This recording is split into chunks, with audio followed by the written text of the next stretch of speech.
Poziomki to byliny z rodziny różowatych. Istnieje minimum 17 gatunków. Występują one w zależności od gatunku w Europie, Azji, Ameryce Północnej. Jeden gatunek występuje w Chile. W Europie dziko rosną 3 gatunki i ich mieszańce. W Polsce najczęściej można spotkać poziomkę pospolitą, która podobnie jak większość innych poziomek rośnie w świetlistych lasach i na obrzeżach lasów.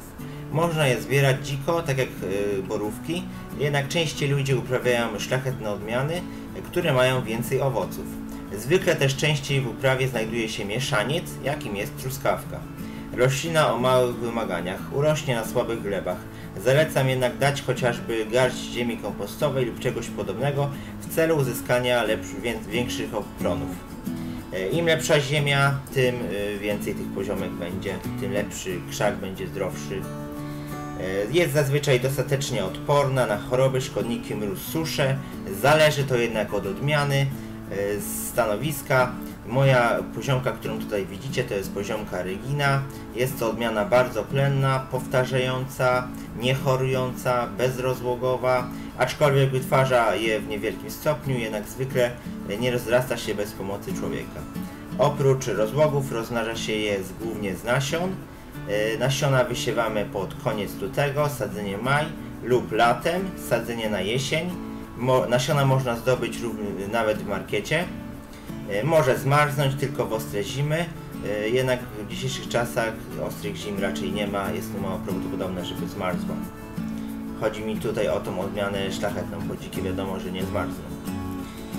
Najlepiej sadzić na słońcu, ale powinna znieść również półcień. Może wtedy gorzej kwitnąć i mieć mniej owoców. Lubi wilgotną ziemię, toleruje jednak suszę. Pomimo to, że poziomki są znacznie mniejsze od truskawek, są od nich bardziej aromatyczne i są smaczne bardzo, no i równie zdrowe. Owoce zawierają dużo witamin, składników mineralnych. Rośliny służą też jako zioła, rośliny lecznicze. Liście mają wiele właściwości, takich jak wzmacnianie organizmu, ograniczanie bakterii, pomagają przy na przykład kamicy nerkowej, chorobach żołądka. A few moments later. Jest tego naprawdę sporo, warto doczytać, jak ktoś jest zainteresowany.